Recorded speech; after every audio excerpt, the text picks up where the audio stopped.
அனைவருக்கும் வணக்கம். நடைபெற்ற சட்டமன்ற தேர்தலில் புதிய தமிழகம் கட்சி 61 சட்டமன்ற தொகுதிகளில்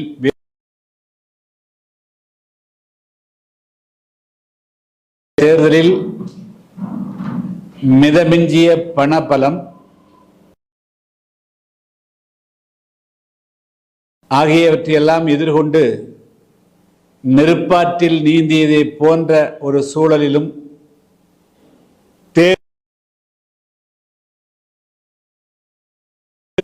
கட்சியினுடைய சுயமரியாதையை காக்கக்கூடிய வகையில் ஏழை எளிய ஒடுக்கப்பட்ட மக்களுடைய தன்மானத்துக்கான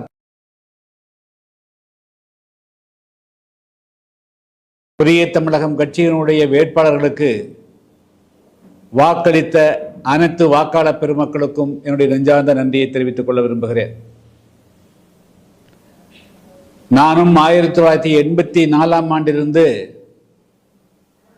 நாடாளுமன்ற தேர்தல்கள் சட்டமன்ற தேர்தல்களை சந்தித்து வருகிறேன். ஆனால் இந்த தேர்தலை போன்று ஒரு மிக மிக மோசமான தேர்தலை வாழ்நாளில் சந்தித்ததே இல்லை. அந்த அளவிற்கு ஆளும் கட்சியான திமுக மற்றும் எதிர்கட்சியாக இருந்த அதிமுக இரண்டு கட்சிகளும் போட்டி போட்டுக்கொண்டு வாக்குகளை விலைக்கு வாங்குவதிலே மட்டுமே குறியாக இருந்தார்கள்.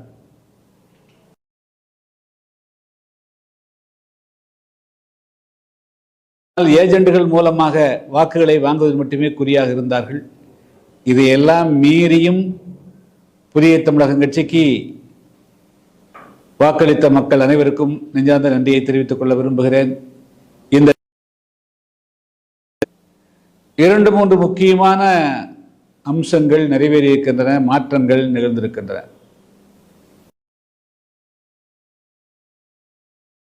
ஒரு விஷயத்தை சொல்லி வருகிறேன். அதாவது தமிழ்நாட்டில் இனிமேல் 2026க்கு பிறகு தமிழ்நாட்டில் இனிமேல் ஒற்றை கட்சி ஆட்சி முறைக்கு வாய்ப்பே இல்லை. இனிமேல் தமிழகத்தில் கூட்டணி ஆட்சிதான். தனி எந்த கட்சியும் தனித்து பெரும்பான்மை பெற இயலாதது. எனவே அது மிக மிக முக்கியமாக நிறைவேறி இருக்கிறது. அதே போல கடந்த 5 ஆண்டு காலமாக ஆட்சியில் இருந்த திமுக தோற்கடிக்கப்பட வேண்டும் என்று புதிய தமிழகம் கட்சியினுடைய 7வது மாநில மாநாட்டை அறைகூவல் விடுத்தோம். இப்பொழுது திமுக தோற்கடிக்கப்பட்டிருக்கிறது. அதே போல ஒரு தோழமை இது என்பதை சிறிதும் கூட பாராட்டாமல் சந்தர்ப்பத்துக்கு பயன்படுத்துவது, உதாசீனப்படுத்துவது என்ற அடிப்படையில் எளிய மக்களையே உதாசீனப்படுத்திய எடப்பாடி பழனிசாமிக்கு பாடம் புகட்டக்கூடிய வகையில் அதிமுகவையும் தோற்கடிக்க வேண்டும் என்பது புதிய தமிழகம் கட்சியின் நிலைப்பாடாக இருந்தது. அந்த வகையில் அதிமுகவும் தோற்கடிக்கப்பட்டிருக்கிறது. இப்பொழுது இந்த தேர்தலில் பல கருத்து கணிப்புகளையும் தமிழ்நாட்டில் தமிழக வெற்றி கழகத்தினுடைய தலைவர் விஜய் அவர்கள் மகத்தான வெற்றியை பெற்றிருக்கிறார். அவருக்கு புதிய தமிழகம் கட்சியினுடைய வாழ்த்துக்களை தெரிவித்துக் கொள்ள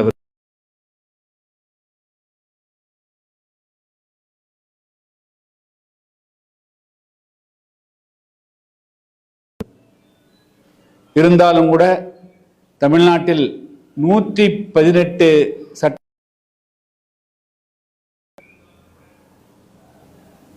ஆட்சி அமைக்க இயலும். அந்த வகையில் அவருக்கு ஒரு 18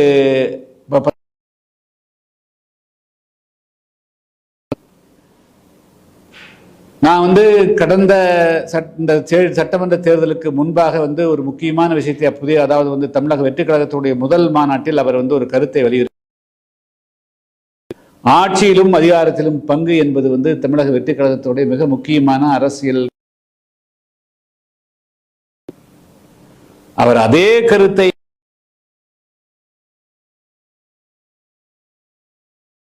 கூட்டணியை அவர் வலுப்படுத்தி இருந்தால் இன்று அவருக்கு ஆட்சி அமைப்பதற்கு உண்டான தட்டுப்பாடுகள் இருந்திருக்கார்.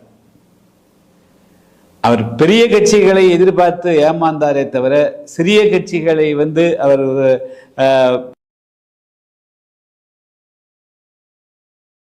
150 180 சீட் சொல்ல முடியாது, 200 சீட்டு கூட அவர் வெற்றி பெற்றிருக்க முடியும். இதுதான் என்னுடைய அரசியல் கண்ணோட்டம். இப்பொழுது அவருக்கு அறுதி பெரும்பான்மை கிடைக்கவில்லை. இந்த நேரத்தில் ஒரு முக்கியமான கருத்தை நாம் தெளிவுபடுத்த, ஆட்சி அமைக்க விடணும். அதற்கு எந்த பகுதியிலிருந்தும் எந்த முனையிலிருந்தும் எந்த விதமான இடர்பாடுகளும் இருக்க, மக்களுடைய தீர்ப்பு திமுக கூடாது, அதிமுக மக்கள் வாக்களித்திருக்கிறார்கள். அதுதான் தனி பெரும்பான்மையான கட்சியாக இருக்கிறது. 108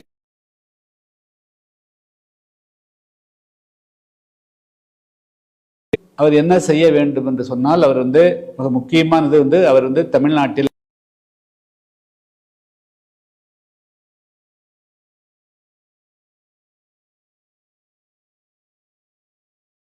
தோற்கடிக்கப்படுவன்னு கருதுனோம். அவங்க 1000 ரூபாய் கொடுத்தாங்க, சில திட்டங்களை கொண்டு வந்தாங்க. இருந்தாலும் கூட நல்ல கவர்னன்ஸ், நல்ல ஆட்சியை, சட்ட ஒழுங்கை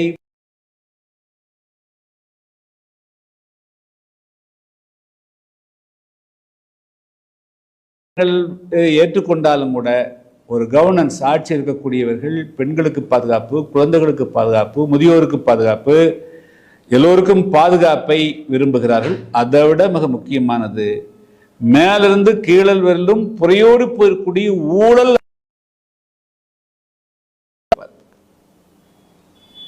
எனவே இப்பொழுது விஜய் அவர்களுடைய முன்னாடி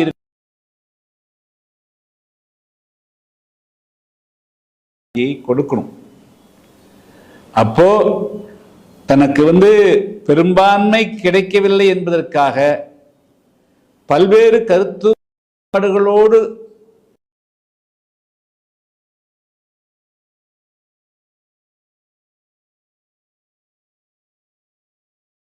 சேர்ந்து இன்னைக்கு இந்த அவசர தேவைக்காக பயன்படுத்துவது அவருடைய ஒட்டுமொத்த லட்சியத்துக்கு ஏதாவது குறைபாடு ஏற்பட்டு விடும். எனவே வெளியிலிருந்து அவர்கள் அமைச்சரவையில் இடம் கொடுத்து விட்டால் அது தூய ஆட்சியாக இல்லாமல் போய்வதற்குண்டான வாய்ப்பும் இருக்கிறது. எனவே அவர் ஆட்சி அமைக்கணும். அதுக்கு புதிய தமிழகம் கட்சி சட்டமன்ற உறுப்பு இல்லாவிட்டாலும் கூட மக்கள் மத்தியில் ஒரு கருத்தை உருவாக்க விரும்புகிறேன். எனவே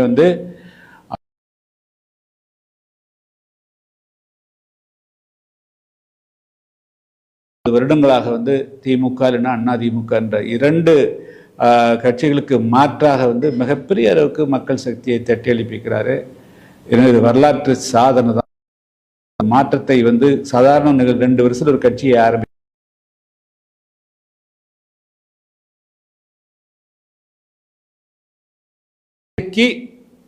பொருள் சேர்க்கக்கூடிய வகையில், அதில் எந்த விதமான குந்தகம் வராத வகையில் மற்றவர்களுடைய ஆதரவை பெற்றுக்கொள்ளலாமே தவிர, ஆனால் அவர்களை அமைச்சரவையில் சேர்க்கின்ற பொழுது அவனுடைய ஒட்டுமொத்த லட்சியத்துக்கு குறைபாடு வந்துடும். இதுதான் என்னுடைய நிலைப்பாடு. அதில் எனவே எல்லாருமே ஆதரவளிக்கக்கூடியவர்கள் வெளியிருந்து ஆதரவுடன், நிபந்தனையற்ற ஆதரவு கொடு. அமைச்சரவையில் சேர்க்கணும், துணை முதலமைச்சர் வேணும், அந்த இது வேணும், அந்த துறை வேணும், இந்த துறை வேணும், நெருக்கடி கொடுக்கிறது. மீண்டும் தமிழ்நாட்டில் எந்த நோக்கத்துக்காக தமிழக மக்கள் ஒரு ஆட்சி மாற்றத்தை நிகழ்த்தி இருக்கிறார்களோ அந்த லட்சியம் நிறைவேறாமல் போய்விட வாய்ப்பு இருக்கிறது. அதனால விஜய் அவர்கள் மிக மிக எச்சரிக்கையோடு,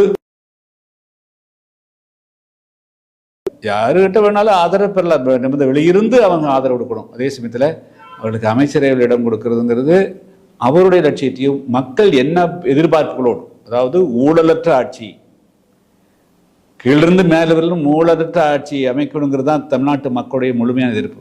அதில் எது சிராய்ப்பு கூட வந்து விடக்கூடாதுங்கிறது புதிய தமிழ் நிலைப்பாடு. இதைத்தான் நான் இன்றைய ஊடகத்தில் சொல்லிக்கொள்ள விரும்புகிறேன்.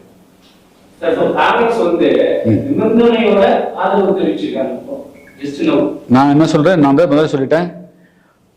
அதாவது விஜய் அவர்களுக்கு 2 வருஷத்துல கட்சி ஆரம்பிச்சு கட்சிக்கு பெரிய அளவுக்கு கட்டுமான, அதாவது அவர் பெரிய ரசிகர்கள் தான், அது ஓட்டு வங்கியா மாறாது, 18% தான், 15% தான், 8% தான் அப்படிங்கிறதெல்லாம் பொய்யாக்கி இன்னைக்கு 35 37% வாக்குகளை பெற்று 108 இடங்களை பெற்றிருக்கிறார். எனவே மக்கள் மேண்டேட் மாற்றத்துக்கான மேண்டேட், ஊழலற்ற ஆட்சிக்கான மேண்டேட், அதுதான் மக்கள் கொடுத்திருக்கக்கூடிய தீர்ப்பு. அதுல நிபந்தனையுடன் என்று சொன்னாலே அது மீண்டும் பாதிப்பை உருவாக்கிவிடும். அதனால நிபந்தனையுடன் கொடுக்கக்கூடிய எந்த ஆதரவையும் தமிழ்நாடு வெற்றி கழகத்தினுடைய தலைவர் விஜய் ஏற்றுக்கொள்ளக்கூடாது. இதுதான் என்னுடைய நிலைப்பாடு.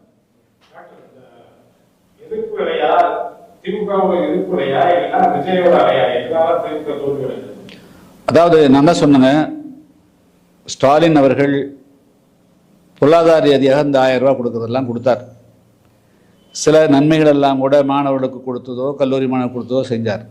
ஆனால் அவர்னால ஒரு சிறப்பான குட் கவர்னன்ஸ், மக்களுக்கு முதல்ல பாதுகாப்பை தான் கருதுறாங்க, 2வது ஊழல் இல்லாத அரசாங்கமா இருக்கணும்னு விரும்புறாங்க. இந்த 2ஐயும் கொடுப்பதற்கு அவர் தவறிட்டார். எனவே இட் இஸ் முழுக்க முழுக்க திமுகவுக்கு எதிரான மனநிலையை விஜய் மூலமாக தமிழக மக்கள் பிரதிபலித்திருக்கிறார்.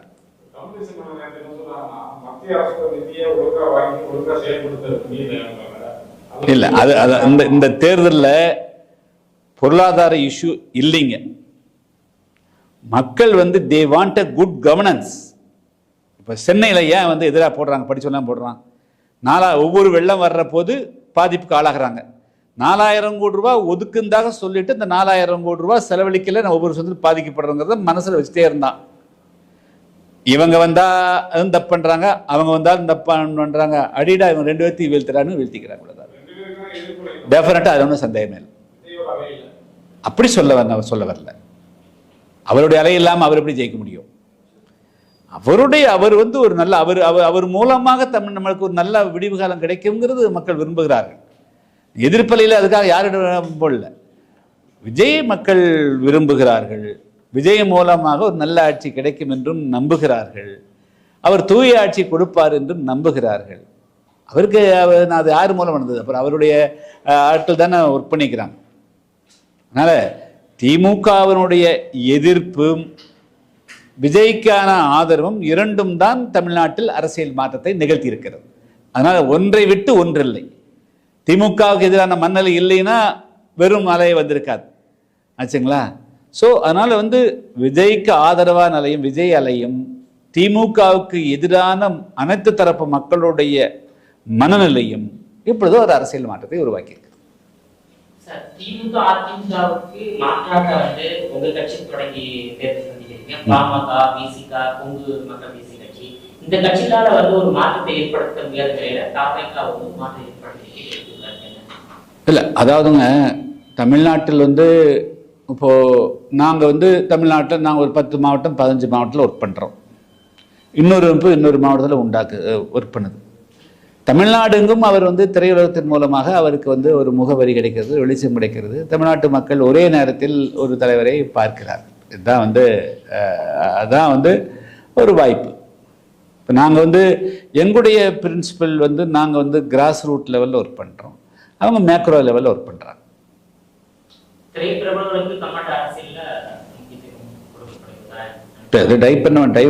பண்ண வேண்டாம். அவருக்கு இப்போ தமிழ்நாடுங்கும் அவர் பிரபல்யமாக்குறாரு. அதுக்கு தகுந்த மாதிரி அவங்க ஸ்ட்ராட்டஜி ஒர்க் அவுட் பண்ணிக்கிறாங்க. நாங்கள் ஒர்க் பண்ணுறது வேற லெவல்.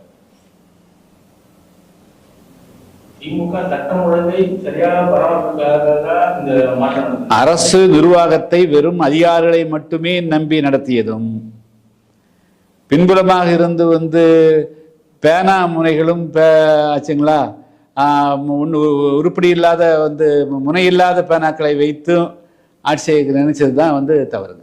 அவரே நேரடியாக வந்து எல்லா விஷயத்தையும் கவனிச்சது, எல்லாமே தட்டி கழிச்சாங்க. அதாவது வந்து ஞானசேகரன் ஒரு பெண்ணை கற்பனை, அண்ணா பல்கலைக்கழக நிகழ்ச்சியா அதுக்கு ஒரு காரணம், இந்த கௌரவ கொலைகள் கவின் படுகொலையா அதுக்கு ஒரு காரணம்.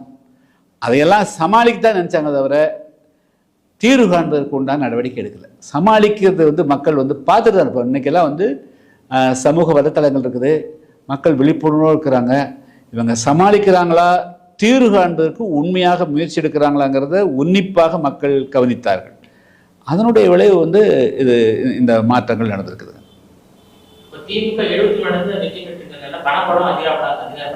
அதில் என்ன சந்தாங்க, அவங்க வாங்குனதெல்லாம் ஓட்டு வாங்குறது பர்ச்சேஸ். நாங்களே பார்த்தா கொடுமையெல்லாம் நீங்கள் சாயந்தரம், நான் வந்து சாயந்தரம் 4 மணிக்கு கொளுத்துற வெயிலில் போவேன், நைட்டு 10 மணியில் இருப்பேங்க. எங்கெங்கெல்லாம் மக்கள் கூடுறாங்களோ அவங்க போலீஸ் கூட அனுப்புகிறாங்க ஆச்சுங்களா. அதை ஃபோட்டோ எடுக்க வேண்டியது, இம்மீடியட்டாக அடுத்த நாளே பின்னாடியே ஆள் அனுப்ப வேண்டியது, அவங்களுக்கு காசு கொடுக்க வேண்டியது, அந்த மக்களை அந்த ஊருக்கு விலை பேச வேண்டியது. ஸோ அவங்ககிட்ட கொஞ்சம் கூட 2 பேர்கிட்டையுமே நேர்மையாக இல்லைங்க. நாங்கள் அதை தான் பெரிய அளவுக்கு சந்தித்தோம். அவங்க வந்து அவங்களும் வாழ்றதுக்கு மற்றவங்களையும் வாழ விடாமல் பண்ணுற அளவுக்கு தான் அவங்களுக்கு யாரும் இல்லை. அப்படிங்க,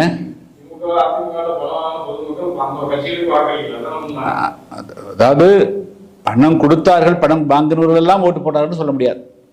மக்கள் வந்து அதையும் வந்து எடுத்தாங்க. இவங்ககிட்ட பணம் எங்கேருந்து வருது, இவங்க லஞ்சத்தில் தானே வந்து இந்த பணம் சம்பாரிச்சு வச்சுக்கிறாங்க, நம்மளுக்கே இவ்வளோ கொடுக்குறாங்கன்னா அப்புறம் எவ்வளோ வச்சுருப்பாங்க. ஆச்சா, இது எல்லாமே பல விஷயங்களுக்கு வந்து இதில் வந்து ஒரு தீர்வு இருக்குதுங்க.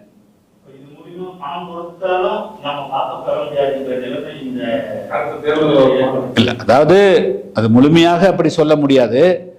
இதை நோக்கி பயணிக்கணும். அது வந்து இவங்களும் பாடம் புகட்டிக்கணும், இவங்களும் பாடம் கற்றுக்கணும். அதாவது மக்கள் வந்து எல்லோர்த்தையும் எல்லா காலகட்டத்திலும் ஏமாற்ற முடியாது அப்படிங்கிறத உருவாக்கணும்.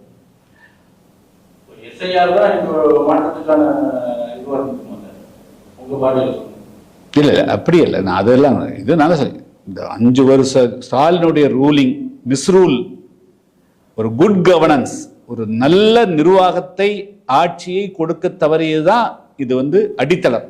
அதை வந்து ஏற்கனவே தமிழ்நாடு எங்கும் ஒரு கட்டமைப்பு வச்சிருந்து ஒரு இந்த கட்சியை உருவாக்கி தீய சக்தி தூய சக்தின்னு தன்னை நிலைநிறுத்தியது.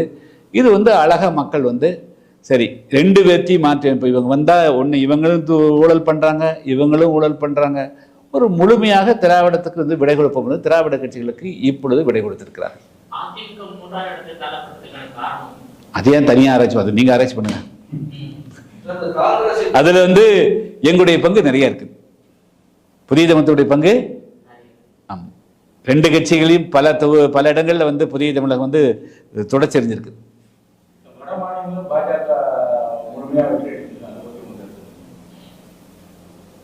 பாமக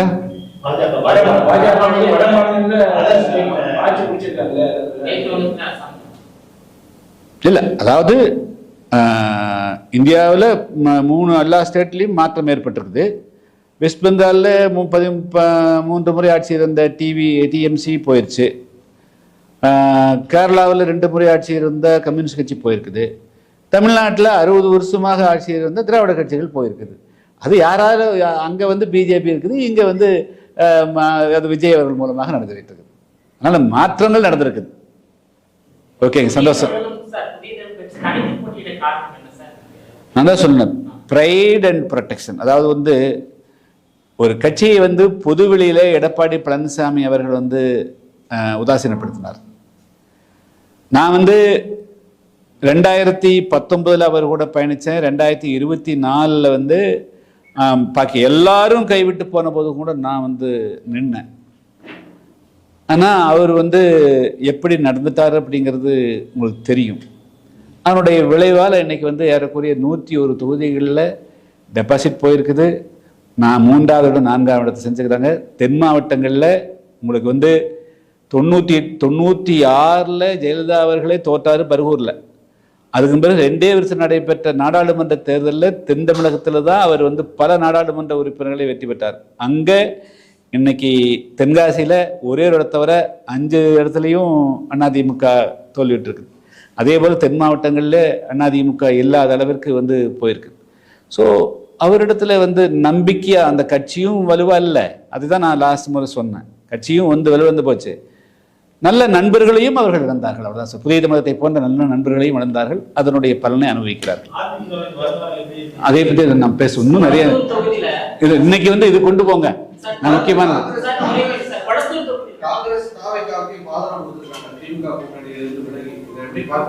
இல்ல நான் சொல்லிட்டேங்க. அதாவது ஒரு மாற்றத்துக்கான அரசியல் சூழல் மக்கள் வாக்களிச்சிருக்கிறாங்க. ஆனால் போதுமான எண்ணிக்கை 118 அவரிடத்துல இல்லை. இந்த நேரத்தில் வெளியிலிருந்து எந்த கட்சி வந்து ஆதரவு கொடுத்தாலும் அது வந்து வரவேற்கத்தக்கது. ஆனால் அது நிபந்தனையுடன் கூடிய ஆதரவாக இருக்கக்கூடாது. ரெண்டாவது, அவர்களை வந்து அமைச்சரவையில் சேர்த்து கொள்வது அவர் வந்து எந்த நோக்கத்திற்காக இந்த ஆட்சி மாற்றம் நிகழ்த்தப்பட்டிருக்கிறதோ அதுக்கு குந்தகம் ஏற்படும். எனவே வந்து அமைச்சரவையில் இடம் கொடுக்காமல் யாருடைய ஆதரவையும் பெற்றுக்கொள்ளலாம். நிபந்தனையுடன் கொடுக்கக்கூடிய ஆதரவையும் அவர் பெறக்கூடாது. ஓகே, சந்தோஷம். சரி, மீண்டும்